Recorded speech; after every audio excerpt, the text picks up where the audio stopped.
Scars like those don't belong in a royal palace, one of the young alien nobles said just loudly enough for everyone to hear. They belong in a museum of failed soldiers. A ripple of quiet laughter moved through the crystal hall, soft enough to sound polite, sharp enough to cut deeper than any blade. Sergeant Mason Reed heard every word.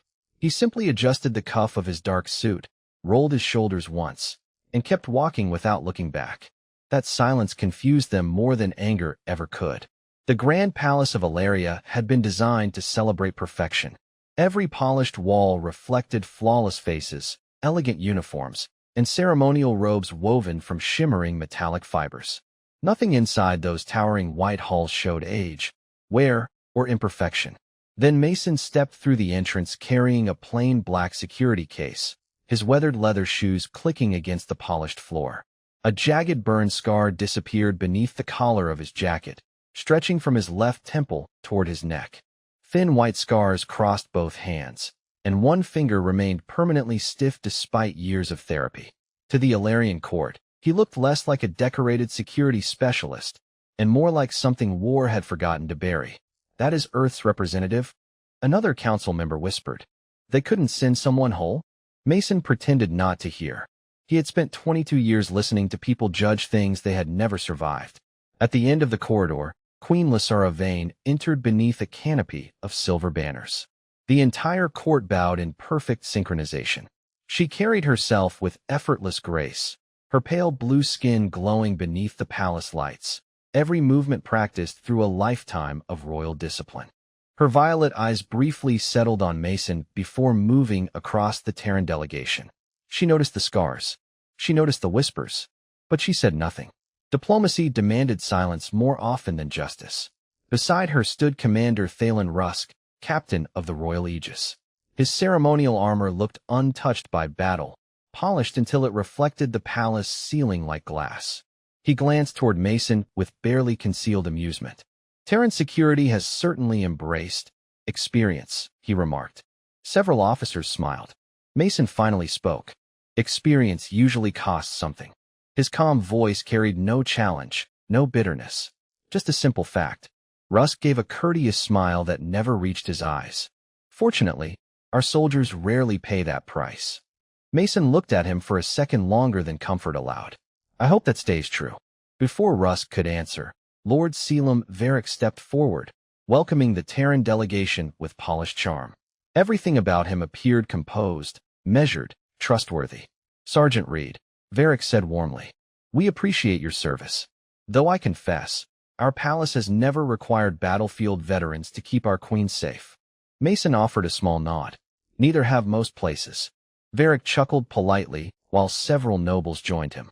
The conversation drifted away, but Mason's attention never did. His eyes quietly traced the balconies, counted security cameras, measured distances between support columns, and noted a maintenance door that appeared newer than the surrounding architecture. Something about it bothered him. He could not explain why yet. Across the room, Dr. Claire Bennett watched him studying the ceiling instead of the ceremony. She walked over carrying a digital tablet. "Please tell me you're not already working," she muttered. Mason accepted a glass of water from a passing attendant without taking a sip. Camera above the east corridor blinked off for about 7 seconds. Claire frowned. "Maybe maintenance." Mason slowly shook his head. "Systems fail. Timing doesn't." Before Claire could respond, Queen Lysara approached the Terran delegation herself. "Sergeant Reed," she said with quiet professionalism. "Welcome to Ilaria." Mason inclined his head. "Thank you, Your Majesty." Her gaze lingered on the scars along his hand. "I hope our people have treated you with respect." Mason glanced briefly toward the nobles who had laughed only moments earlier. "Everyone's been honest." The answer caught her off guard. Honest was not the word she expected. Honest meant he had heard everything and chosen not to answer with pride or resentment. For the first time that morning, Queen Lysara wondered whether those scars had cost far more than flesh. The private strategy chamber overlooked the eastern gardens, where silver trees swayed beneath a pale blue sky that looked almost painted. Queen Lysara dismissed her attendants with a quiet gesture, leaving only Commander Thalen Rusk, Lord Selim Varric, Dr. Claire Bennett, and Mason Reed inside the circular room. A holographic map of the palace floated above the center table, displaying every corridor, gate, and security checkpoint in perfect detail. Rusk folded his arms with visible confidence. The royal aegis has protected this palace for 412 years without a single successful breach. I believe today's ceremony will proceed exactly as scheduled. Mason remained standing instead of taking one of the polished chairs. He studied the map without touching it. "May I?" he asked. Lysara nodded.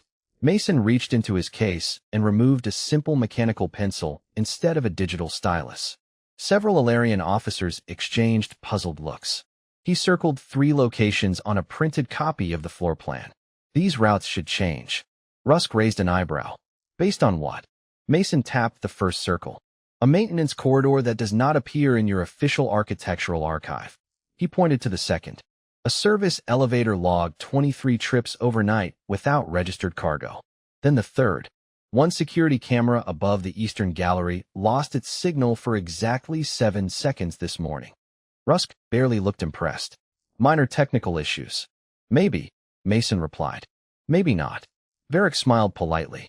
Sergeant Reed, surely you do not believe someone could compromise the most advanced security network in known space. Mason met his eyes without blinking. I have seen people lose entire cities because they believed exactly that. The room fell quiet for a moment before Rusk gave a patient sigh. Terran military doctrine seems heavily influenced by worst-case scenarios. Mason nodded once. Because the worst case usually does not announce itself. Lysara stepped closer to the holographic map. What would you change? Mason moved one marker representing the Queen's ceremonial route nearly 40 feet away from the original corridor. Skip the Eastern Gallery. Use the older Western Passage instead. Rusk immediately objected. Impossible. That hallway was retired decades ago. It lacks modern defensive systems. Mason looked at him. Exactly. That makes no sense. It does if someone spent months studying where you expect to walk. Claire watched Lysara carefully. She could see the Queen weighing protocol against instinct. Finally, Lysara rested both hands on the table. We will adjust the route. Rusk looked stunned. Your Majesty, only for today, she said calmly. If Sergeant Reed is wrong, we lose 3 minutes of ceremony. If he is right, we lose much more. Rusk reluctantly inclined his head. As you wish. Varric remained perfectly composed, but something shifted behind his smile for the briefest instant. Mason noticed it. Not fear. Calculation. As everyone prepared to leave, Mason lingered beside the large window overlooking the palace grounds. Hundreds of workers arranged decorations below, while musicians rehearsed near the grand staircase. Everything appeared peaceful. Too peaceful. Claire walked beside him. You are thinking about something. Mason never took his eyes off the gardens. See the catering trucks? Claire followed his gaze. Yes. There are 6. So. The manifest says 5. Claire frowned. Maybe an accounting mistake. Mason slowly shook his head. People make accounting mistakes. People planning something count very carefully. Before Claire could answer, one of the palace attendants hurried into the chamber, slightly out of breath. Your Majesty, he said, bowing quickly. A group of replacement musicians has just arrived. They claim they were approved by the Royal Council less than an hour ago. Mason's expression did not change, but his voice became noticeably quieter. Who signed the authorization? The attendant glanced down at his tablet. Lord Varric's office. For the first time all morning, Mason's instincts stopped whispering and started shouting. Lord Varric, did you authorize the replacement musicians? Queen Lysara asked. Varric did not hesitate. My deputy approved them after the original ensemble reported a transport delay. I can have the order reviewed. His tone was smooth, almost bored, but Mason noticed the way his right hand tightened around the edge of his sleeve. Cancel them, Mason said. Commander Rusk turned sharply. You do not issue orders in this palace. Then call it advice. Mason looked toward the attendant. Keep them outside until their identities are confirmed. Varric gave a quiet laugh. Sergeant Reed, these people have traveled across half the capital to perform for the Queen. Treating every scheduling change like an invasion is hardly diplomatic. Mason closed his security case. Diplomacy is why I said keep them outside instead of sending them home. Lysara studied him for a moment, then nodded to the attendant. Verify every member personally. The order was carried out, but no problem was found. The musicians had valid records, clean scans, and official travel permits. By evening, the court had decided Mason had embarrassed himself. The state dinner began beneath a ceiling filled with floating lights that moved like stars. Music drifted through the hall while nobles gathered around long tables set with crystal dishes and silver cups. Mason stood near a support column, untouched glass of water in hand, watching the room instead of enjoying it.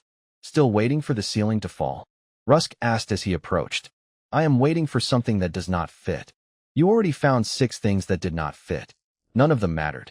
Mason glanced toward the musicians. Not yet. Across the hall, a young noble named Calix raised his cup and called out, Sergeant Reed, settle an argument for us.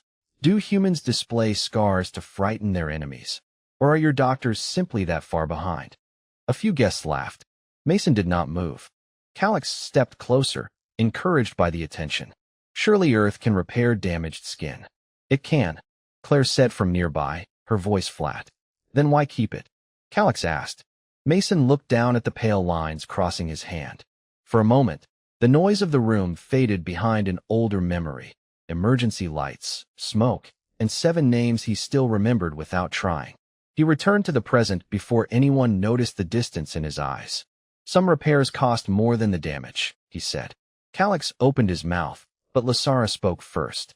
That is enough. The laughter stopped. She had not raised her voice, yet the command traveled through the hall. Mason gave her a small nod, neither grateful nor offended, then shifted his attention toward the musicians. One player near the back was holding a stringed instrument, but his fingertips lacked the faint calluses visible on the hands of the others. Mason watched the man inhale. Slow, controlled, military rhythm. Then he noticed a second player scanning the exits instead of following the conductor. Mason set down his glass. Claire saw the change in his posture. What is it? She whispered. The musicians. They passed inspection. Someone wanted them to. He reached beneath his jacket and touched the compact communicator clipped to his belt. Nothing. The channel was dead. At the same moment, one of the floating lights above the eastern table flickered. Then another. Mason crossed the room toward Claire without looking hurried. Leave the hall. Why? Take the west corridor. Do not run. Claire searched his face and understood that arguing would waste time. She moved toward the nearest side door. Mason turned toward Lasara, but Commander Rusk stepped into his path. You are disrupting the dinner again. Mason kept his voice low. Clear the room. On what evidence? Behind Rusk, the musician without calluses reached inside his instrument case. Mason looked directly at Lasara. Your Majesty, get down. The entire ceiling went dark. Mason reached Queen Lasara just as the last lights vanished. The palace did not explode into chaos. It became something worse. Silence swallowed the grand hall for half a second before emergency lighting washed the room in a dim amber glow. Every shimmering shield built into the walls blinked once and disappeared. Commander Thalen Rusk touched the controls on his armored wrist. Nothing happened. He tried again. Still nothing. The network is down, one of his officers called out. All tactical systems are offline. Mason did not waste a second looking for answers. He took Lasara gently by the wrist and guided her behind the thick stone base of the banquet platform. Stay low, he said. Look at me. Her breathing had quickened, but she kept her eyes on him. Listen carefully. When I move, you move. When I stop, you stop. If anyone gives you different instructions, ignore them unless I tell you otherwise. She nodded once. It was not fear in her face anymore. It was concentration. Across the hall, guests rushed toward every visible exit at once, turning wide corridors into bottlenecks. Several palace attendants tried directing people, but without the central security system, their communication devices remained silent. Rusk drew the elegant energy sidearm that every royal Aegis officer carried. He pressed the trigger. Nothing. The weapon remained dark in his hand. His expression changed for the first time since Mason had arrived. Not panic. Disbelief. Mason quietly opened his black security case. Inside rested equipment so ordinary that many Illyrian officers had laughed at it earlier that morning. A compact flashlight, a printed palace map, a handheld radio with analog frequencies, a small ballistic sidearm, no glowing power cells, no artificial intelligence, no biometric lock, just tools built to keep working when everything else failed. Rusk stared for a brief second. That still functions? Mason checked the chamber with practiced hands. Electricity fails. Springs usually do not. Claire Bennett appeared from the western corridor exactly where Mason had told her to go. The communication grid is completely dead, she said. The emergency network is looping the same message over and over. Read it. Remain where you are. Royal Security is responding. Mason slowly shook his head. Someone wants everyone standing still. At the far end of the ballroom, several musicians calmly placed their instruments on the floor instead of joining the frightened guests. One reached beneath his formal jacket and produced a compact signal beacon no larger than a television remote. Another quietly unlocked a service door that should have remained sealed from the inside. Mason saw enough. There, he said to Rusk. You're musicians. Rusk immediately signaled two officers with hand gestures instead of electronics. The officers moved to intercept, but the disguised group scattered through different hallways with remarkable discipline, disappearing into the palace before anyone could stop them. They were never here to perform, Mason said. They were mapping reactions. Lasara looked toward the open service door. If they escaped, does that mean this is over? Mason's eyes followed the corridor beyond the doorway. No, how do you know? He pointed toward the polished marble floor. Fresh footprints covered with fine silver dust led away from the musicians' positions. Every trail moved toward the restricted eastern wing instead of the palace exits. Nobody runs toward danger unless the objective is still inside the building. Before anyone could answer, a calm voice echoed through the palace speakers. Unlike the broken emergency system, this broadcast came through perfectly clear. Your Majesty, Lord Selim Varric said, his tone as composed as if he were welcoming guests to another formal dinner. Please remain exactly where you are. Everything that happens next is for the future of Ilaria. Mason slowly looked up at the ceiling. He did not appear surprised, only disappointed. I was hoping I was wrong about him, he said quietly. Varric's voice remained calm as the palace doors sealed one by one. No one needs to be harmed, he said through the speakers. This is a correction, not a conquest. Mason looked toward the eastern wing, then down at the printed map in his hand. That is what people say when they already decided someone else will pay the price. Lasara's expression hardened. He has access to the royal network, the emergency grid, and the internal gates. How? Rusk answered before Mason could.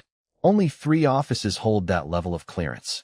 His voice had lost its earlier confidence. Mine, yours, and Varric's.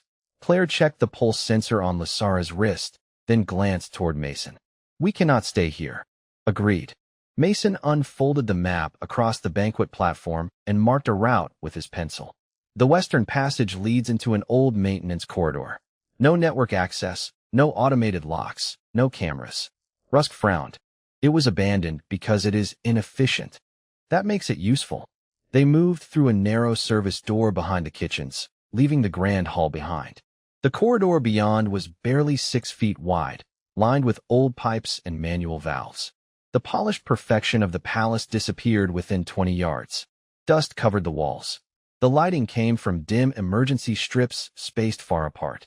Lasara lifted the hem of her formal robes to keep from tripping, while Rusk carried his useless energy weapon as if refusing to admit it had failed him. Mason led with the flashlight in his left hand and the printed map folded against his palm. Every few steps, he stopped to listen. Not for footsteps. For silence where machinery should have been running. Why this route? Lasara asked quietly. Because Varric controls everything new. Mason pointed ahead. Old systems are harder to command remotely. Claire gave a tired half-smile. You really do trust nothing built after your retirement. I trust things I can understand with a screwdriver. Rusk almost objected, then thought better of it. A low metallic groan sounded somewhere above them. Dust drifted from the ceiling. Lasara looked up. What was that? Mason touched the wall, feeling the vibration through his fingertips. Security shutters closing across the upper floors. He is dividing the palace, Rusk said. No, Mason replied. He is hurting everyone. They reached a junction where the corridor split in 3 directions. A palace attendant sat against the wall, breathing hard and clutching a damaged data tablet. Claire hurried over. Are you hurt? No, the attendant said. I escaped from the eastern control room. He looked at Lasara and bowed from where he sat. Your Majesty, Lord Varric has detained the council members who refused to support him. Lasara knelt beside him. How many? At least 40. He moved them into the Hall of Records. Mason studied the attendant's shoes. Fine silver dust clung to the soles, the same dust he had seen beneath the false musicians. How did you get here? Through a service lift. Which one? The attendant hesitated. Only for a second. Mason's eyes shifted to the man's hands. No dust beneath the fingernails. No grease from an old service lift. Too clean. Claire, Mason said softly, step back. The attendant suddenly reached toward the inside of his uniform. Rusk moved first, knocking the man's wrist aside and pinning him safely against the wall. A small transmitter fell to the floor and began blinking red. Mason crushed it beneath his shoe before it could send. The attendant's fear vanished, replaced by cold satisfaction. You are already too late, he said. Lasara stared at him. For what? He looked directly at Mason. Varric does not need the throne room. He needs the reactor beneath it. Claire went still. Rusk's face drained of color. Mason folded the map once and turned toward the oldest staircase in the palace. Then the coup was never the real plan, he said. The city is. The old spiral staircase echoed beneath their footsteps as Mason led the group deeper into the forgotten levels beneath the palace. Every modern corridor above depended on sleek elevators and automated security. Down here, everything had been built by engineers who expected people to solve problems with their own hands. Thick steel pipes lined the walls. Manual pressure valves sat beside heavy mechanical doors. Dust covered everything except one narrow path, where fresh footprints stretched into the darkness. Mason stopped and crouched beside them. For people, he said. One is dragging something heavy. Rusk looked surprised. You can tell that from footprints? No. Mason pointed toward a faint groove running between them. From that, Lasara studied the mark. The reactor control core. Claire looked at her. Can they move something that large? Lasara nodded slowly. Not alone. Unless someone inside the engineering staff helped them. Before anyone spoke again, every emergency speaker along the corridor crackled to life. Varric's calm voice returned. Your Majesty, I hoped you would choose reason over stubbornness. Lasara answered without slowing her pace. You have betrayed your people. I have saved them from your weakness. His tone never changed. Peace has made Ilaria dependent upon outsiders. Today I restore strength. Mason quietly counted the seconds between each transmission. Keep talking, he whispered. Claire frowned. What? His signal has a delay. Varric continued. You surrounded yourself with diplomats and merchants. You trusted humans. You invited scars into a palace that once represented perfection. Mason smiled for the first time that day. It was not amusement. It was recognition. Found you. Rusk looked confused. What do you mean? Mason pointed toward an old ventilation grate. His broadcast is bouncing through the obsolete maintenance relay. He is closer than he wants us to think. They reached a heavy blast door with a hand, while almost 3 feet across. Electronic controls beside it were dark, but the mechanical lock still worked. Rusk grabbed the wheel and strained against it. Nothing moved. Mason stepped beside him. Together, the two men forced the mechanism around one notch at a time until the massive door finally opened with a deep metallic groan. Beyond it lay the original reactor service tunnel, illuminated only by narrow maintenance lights every 20 feet. A low hum vibrated through the concrete floor. Claire checked a wall-mounted engineering panel. Her expression changed instantly. Mason, what? The reactor is not overheating. Lasara looked between them. Then why would Varric need it? Claire swallowed. Because he is drawing power away from it. Mason stared at the display. Entire sections of the city appeared one by one, flashing red. Hospitals, transportation hubs, air traffic control, civil defense. He is shutting down the capital, Claire whispered. He is making everyone believe only he can restore it. Rusk clenched his jaw. That would force the military to recognize his authority. Mason slowly shook his head. No, that is only phase 1. A faint vibration rolled beneath their feet, stronger this time. Ceiling dust drifted onto the tunnel floor. Lasara steadied herself against the wall. What was that? Claire looked farther down the engineering display, and her face went pale. Someone just disengaged the emergency cooling reserve. Mason closed his eyes for a brief second. He had seen this exact sequence years earlier on another world. Different technology. Same strategy. Create a crisis. Control the solution. He opened his eyes and looked toward the dark tunnel ahead. Varric never wanted to rule through politics. Then what does he want? Lysara asked. Mason answered without hesitation. He wants to rescue the city from a disaster he created himself. At that exact moment, every light inside the tunnel went black, and somewhere ahead in the darkness, a heavy security gate slammed shut between them and the reactor chamber. Darkness pressed in around them, broken only by the faint red glow of Claire's medical scanner. Mason reached for the manual release beside the gate and found the lever locked in place. Varric sealed it from the other side, Rusk said. Then he expects us to waste time here, Mason replied. He swept the flashlight beam across the walls until it caught an old maintenance hatch near the floor. The panel was barely 3 feet high, secured by 4 rusted bolts. That shaft runs around the gate, Lysara said. It was built for service drones. Mason removed a compact tool from his case. Today it is built for us. Rusk stared at the narrow opening. You cannot seriously expect the Queen to crawl through that. Lysara stepped forward before Mason could answer.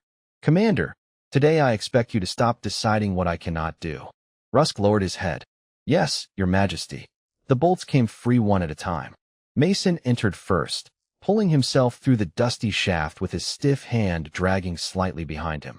The space was tight enough that his shoulders scraped both sides.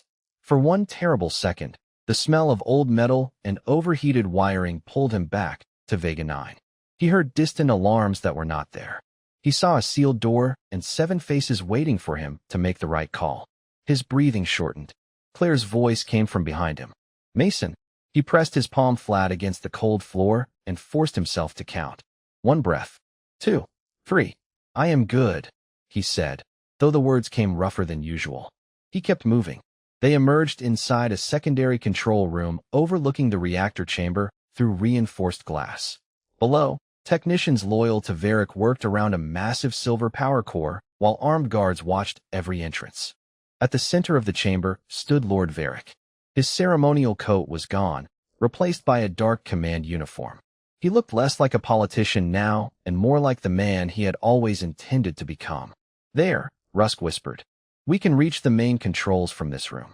Claire moved to the console, but every screen displayed the same message, royal authorization required.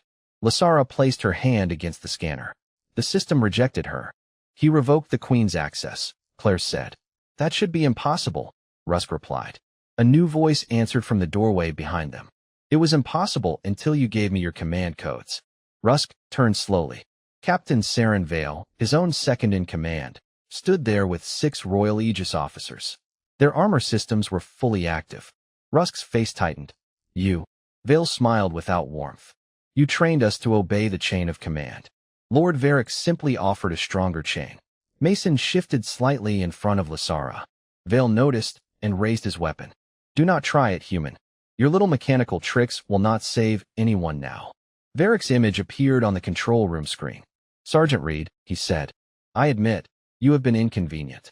But your usefulness is over.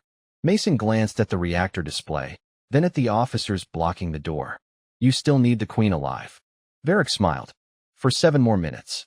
After that, the Council will recognize emergency rule, and her signature will no longer matter. Lysara stepped beside Mason instead of behind him. You think fear will make them loyal? No, Varric said. Fear will make them predictable. Mason looked toward Rusk. For the first time, the proud commander seemed completely defeated. His own unit had betrayed him. His technology had failed. His certainty was gone. Mason leaned closer and spoke quietly. You said your soldiers rarely pay the price. Rusk looked at him. Today they decide whether that remains true. Then, through the wall behind Vale, a slow metallic pounding began. Once, twice, 3 times. Vale turned toward the sound. Mason did not. He already knew what it meant. The analog signal he had sent through the old fire system had finally reached the Royal Aegis teams still loyal to the Queen. And they were not coming through the door. The pounding stopped.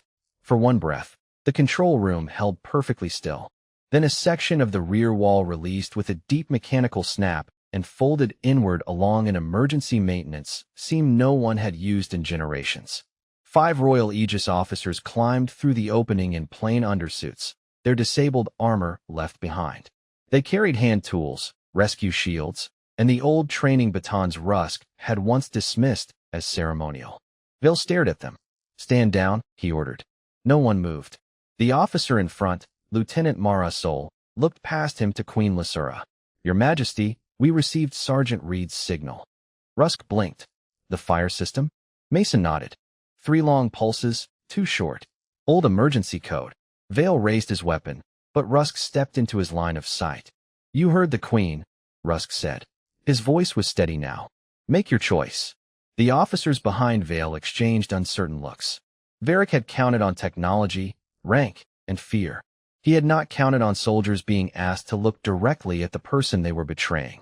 One lowered his weapon, then another. Vale turned on them. Cowards. No, Lasara said. They remembered who they serve. The room changed in an instant. Loyal officers moved forward with their shields raised, forcing Vale's group away from the console without a shot being fired. Rusk took Vale's weapon and placed it on the floor. You were right about one thing, he said quietly. I taught you to follow the chain of command. I should have taught you when to break it. On the main screen, Varric's expression finally lost its polish. This changes nothing. The emergency transfer is already locked. In 6 minutes, the capital grid will collapse, and only my command key can restore it. Claire studied the reactor display. He is telling the truth about the lock. Mason leaned over the console.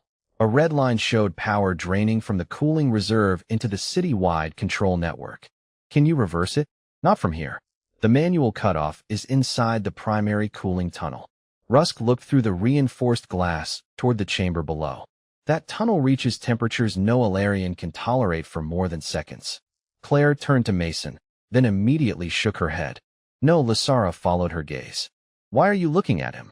Claire's answer came reluctantly. Because human protective gear was designed for higher heat exposure. But his body has already taken too much damage. Mason removed his jacket and handed it to her. How long does the cutoff need to stay open? At least 12 seconds after I begin the reset. That is manageable. Mason, your left arm has reduced circulation. The old grafts along your shoulder could fail under that kind of heat. Lasara stared at the scar running beneath his collar. The same injury from the transport fire? Claire nodded. He went back inside after the evacuation order. 11 people came out because he did. The nerve damage never fully healed. Mason checked the manual latch on the tunnel door. His hand trembled once before he closed it into a fist. The shape of the corridor beyond the glass pulled Vega 9 back into his mind. The sealed bulkhead, the heat, and 7 voices calling from the other side. Lasara saw his face change. For the first time, the man who had remained calm through mockery, betrayal, and darkness looked afraid. She stepped beside him. You do not have to prove anything to us. Mason kept his eyes on the tunnel. I am not trying to. Then why? He looked through the glass at the city lights fading district by district. Because people are still in there. Varric's voice returned, sharper now. Sergeant Reed, enter that tunnel, and you will not come back out. Mason secured the emergency mask over his face. You have been wrong about me all day. Claire placed her hand on the reset control. Rusk and the loyal Aegis formed a line between the Queen and Vale's remaining supporters. Lasara stood at the window as Mason opened the heavy tunnel door. A wave of dry heat rolled into the room. He took 1 step forward, stopped for half a second, and whispered 7 names no one else could hear. Then he walked inside, and the door sealed behind him. The control room clock counted down in silent red numbers. Claire watched the monitor with both hands resting on the manual reset switch. 8 seconds, she whispered. Beyond the reinforced glass, Mason disappeared into waves of shimmering heat as he moved deeper inside the cooling tunnel. Every step looked heavier than the last, but he never stopped. The manual cutoff wheel waited at the end of the narrow passage, nearly 4 feet across and untouched for decades. Mason wrapped both hands around the metal rim and pulled. It refused to move. He shifted his footing, leaned his shoulder into the wheel, and tried again. Slowly, almost reluctantly, the mechanism groaned to life. Back inside the control room, the power flow on Claire's display began to change. Keep it turning, she murmured, even though he could not hear her. Varric watched everything through the security cameras. The confidence that had carried him through the entire coup was gone. Stop him, he ordered, but none of the remaining officers moved. They had already lowered their weapons. They no longer looked at Varric. They looked at their queen. Lasara stood perfectly still, her eyes fixed on the tunnel. She had spent her entire life believing strength meant flawless armor, perfect discipline, and absolute control. Yet the man saving her kingdom carried none of those things. His body bore every reminder of pain she had once mistaken for weakness. Claire pressed the reset switch. Now, Mason held the wheel in place as warning lights flashed across the tunnel walls. His injured left arm shook uncontrollably. Old scar tissue stretched under the strain, but he refused to let go. 5 seconds. 6. 7. The reactor display shifted from red to amber. 9. 10. 11. Claire watched the final indicator blink green. We have it. The city map across the main screen lit up district by district. Hospitals regained power. Transit systems restarted. Emergency communications returned. Across the capital, lights slowly came back to life until the skyline shimmered beneath the evening sky once again. A long silence settled over the control room before anyone spoke. Rusk quietly walked toward Captain Vale and removed the command insignia from his uniform. Your service ends today, he said simply. There was no anger in his voice, only disappointment. Security officers escorted Varric into custody without celebration. His carefully planned future had ended not because someone was stronger than he was, but because ordinary people had finally stopped believing his lies. When the tunnel door opened several minutes later, Mason stepped back into the control room under his own power. His face was exhausted, and his breathing came slower than before, but the first thing he asked was, did it hold? Claire smiled for the first time all day. It held. Mason nodded once, as if confirming another item on a checklist, then sat down against the wall with a tired sigh. Lasara walked over carrying no crown, no royal staff, and no ceremony. She simply sat beside him on the cold floor. For a while neither of them spoke. Finally she looked at the scars across his hands. When I first saw them, she admitted quietly, I thought they represented everything war had taken from you. Mason looked at the fading marks across his knuckles. They do. She frowned slightly. Then why do you never hide them? He smiled, small and genuine. Because they also remind me of everyone who made it home. Lasara lowered her head for a moment before standing and addressing every officer, council member, and citizen connected to the restored palace network. Today I learned that perfection is easy to admire, but sacrifice is easy to overlook. We judged a man by the marks left on his skin, never asking what those marks protected. From this day forward, no citizen of Alaria will ever be measured by an unscarred face or an untouched uniform. We will measure them by the lives they choose to protect. Weeks later, the peace treaty was finally signed in the same grand hall where the Whispers had once followed Mason through every step. This time, no one laughed. The young noble who had mocked him approached quietly and offered a respectful handshake. Mason accepted it without mentioning the past. As he prepared to leave the palace, Lasara asked one final question. Sergeant Reed, after everything that happened, do you trust our security now? Mason looked toward the newly repaired cameras, then toward the officers standing watch together, human and Alarian side by side. He slipped his worn jacket over his shoulders and answered with the same calm honesty that had carried him through every impossible moment. I trust people who learn. Then he walked into the morning light, leaving behind nothing more valuable than a lesson every world eventually has to discover. The deepest scars are rarely proof of how many battles someone has fought. They are proof of how many people they refuse to leave behind.